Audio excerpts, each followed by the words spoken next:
did a vlog the other day of this place. It's called OP360. Yeah, look at that, see? It's a recruitment centre. I've never seen these before in Philippines. I've never seen, well, they might be in the Philippines. I've never seen them in Davao. But it's op360.com/careers. It's on Facebook, LinkedIn, Instagram, Twitter, TikTok, YouTube. It helps you find work.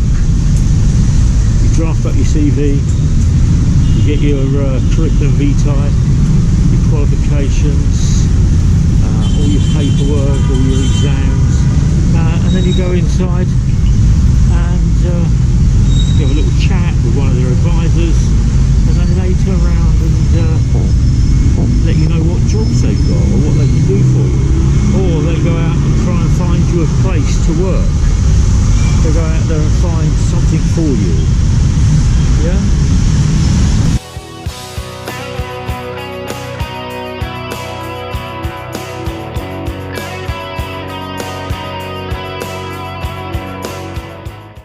May the 9th. There is a recruitment drive going on in Davao at the moment.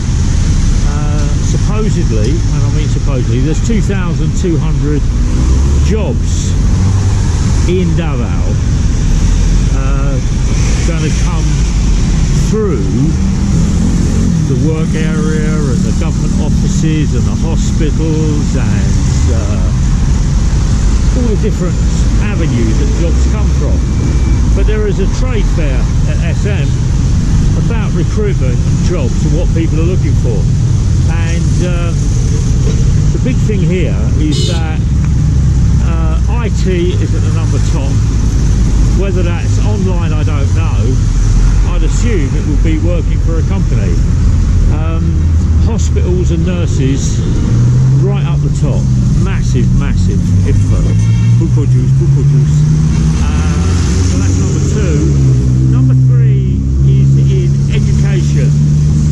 But what I found here is that in the Philippines you don't get a full-time contract when you go education. You do part-time and they call you when they need you. But I think that's not clever really. Accountancy is number 5, which is what Annie's going for. Banking, industry, airlines, not there. So number 4 and number 5 are both, one is retail and the other one is retail merchandising. That's a person that goes around and puts stuff on the shelves, and merchandise is for a company, maybe perfume, maybe glasses, maybe something else in one of these big supermarkets. Yeah. I'm on the road, JP L'Oreal, and just digressing slightly, one of the things I don't like about the Philippines is they don't have footpaths on the side of the roads. So when you're on the road and you're walking with the traffic, you don't know whether you're going to end up with a headlight up your arse or one of these jeepneys running you over.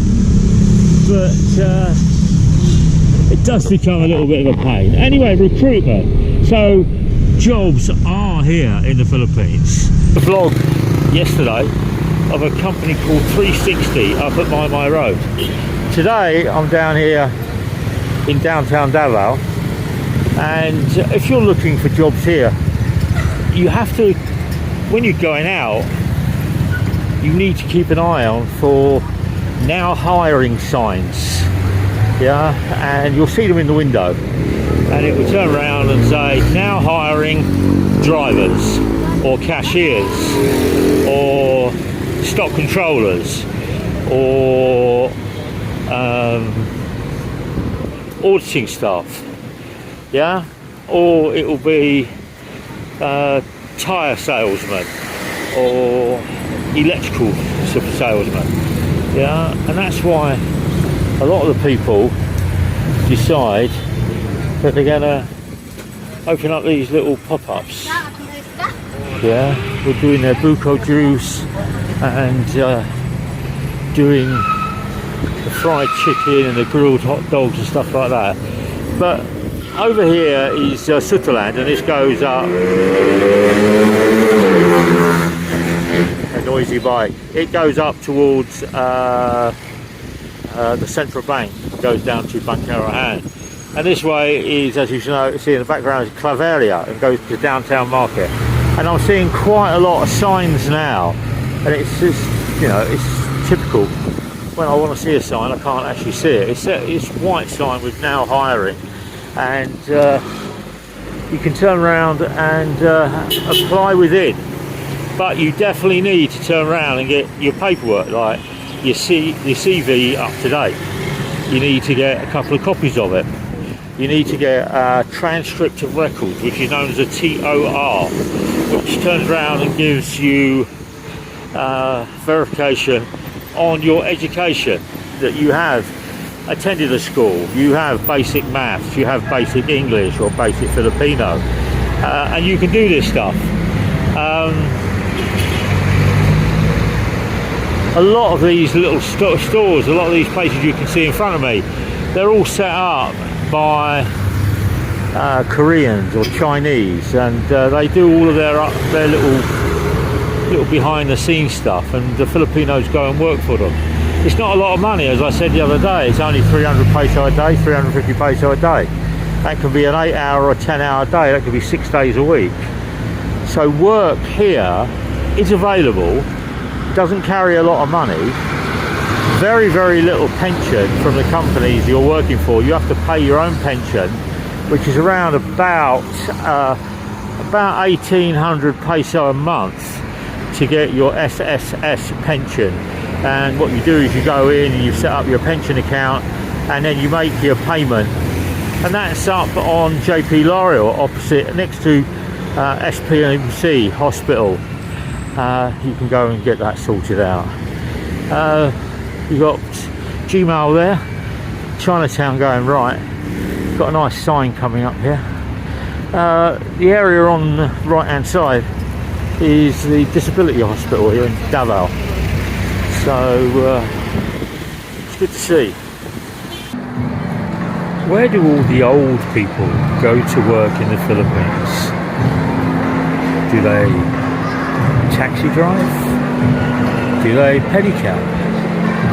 Do they do online marketing or franchising?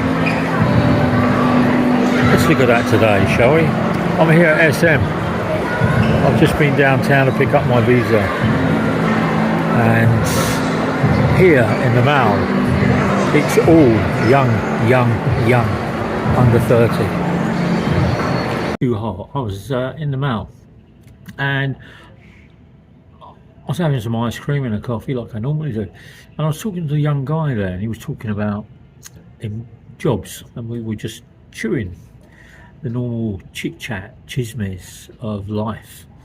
And I turned around and I asked him the question about working in the Philippines, and he turned around and said there's plenty of jobs. It's whether you want to work for certain companies for certain monetary value, or the time of days. The aeroplane, take it off. So I just inquired a little bit further, because I was looking at the vlog yesterday about work and employment, because I saw the 360 recruitment centre down the bottom of my mind, and so this guy was actually saying that 7 to 8 to 9,000 peso a month was a low salary. 10 to 15 was the average salary, and then 15 to 25 was a good salary. So 15 to 25 was a call centre or working as a medical student in a hospital or something like that. And then the middle of the road was working in a mall, or working in a shop, not on commission based, or working for the SSS, or working in a government office. He couldn't ask me about banking, and nor could the girl he was working with, because they didn't know how much you got paid working in a bank. But the lower rate of pay, it was for anybody working in a merchandising or a sales role, or what can I say, store supply, or something that was actually, you were running around getting stuff for people, like bits of wood, like Wilcon, or you're working in a hardware store, or you're working in a tyre store or something like that. And I thought that was quite interesting. And then I asked him about age, and he was, because you don't see many old people, and what I call class as old, anybody over the age of 40 you don't see a lot of people working at that age. And I was surprised that he turned around and said, well, at that age, a lot of companies don't employ people, they let them go, unless you're working for somewhere like airlines, or you're working for something like an airport or a transport station or a bus depot.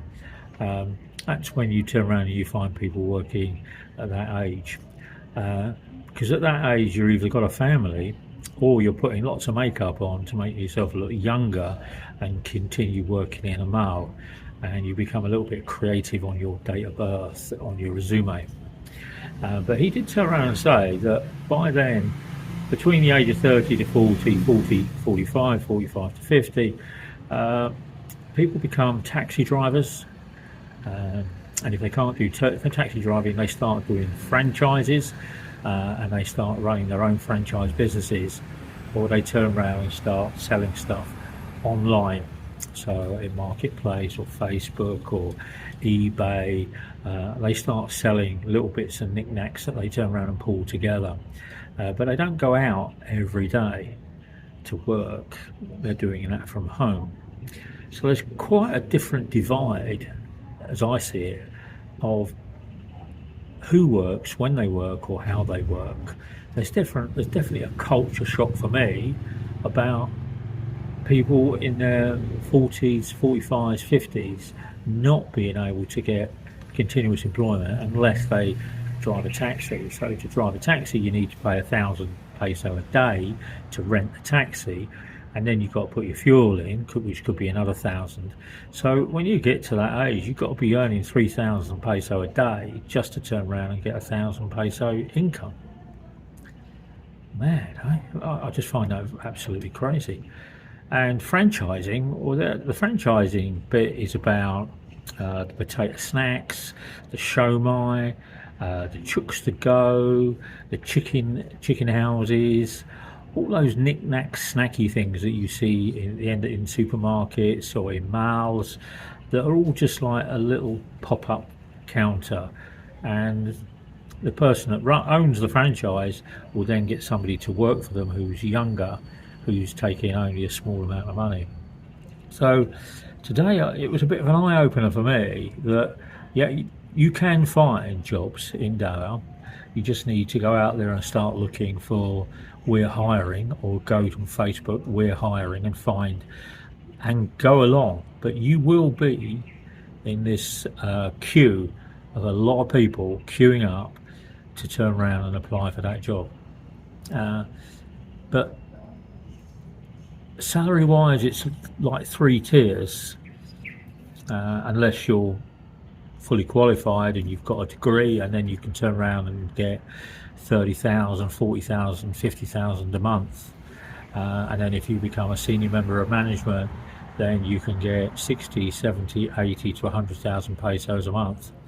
But that could be in a hotel, that could turn around and be a food and beverage director, that could turn around and be an executive chef, that could turn around and be a bank manager, that could turn around and be a retail operations manager, that could be the operations director of a mall, it could be a senior buyer.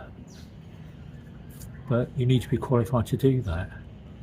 And I just, I was talking to this guy, he's 35 years of age and he's making 13,000 pesos a month. And his wife's out to work, she's earning around 12,000. They still find it hard to make money. And they got one child who's 8 years old. And the girl he works with, she had a baby at 15, and that baby's like 8 years old now, so she's 22. She doesn't have a partner. She goes out to work every day. Her mum and parent family look after the baby. Baby wasn't planned. It was just one of those things. When she was younger, she was playing around, and all of a sudden she became a mum. But she only earns 8,000 pesos selling ice cream. So, can old people find work in the Philippines? They can, but it's difficult. Can young people find work in the Philippines? Yes, it's easier, but you have to work really, really hard because there's a lot of other people chasing that job, chasing that opportunity. If you get a job in the Philippines that are young, people tend to stay there 5, 6, 7, 8 or 9 years. I think that's why a lot of people, if they can't turn around and find work, or they're not interested in working for 20,000 pesos a month, then they turn around and go overseas. But I'll have to look at that and see how that works as an OFW. Anyway, like, share, subscribe. I'm on the balcony finishing my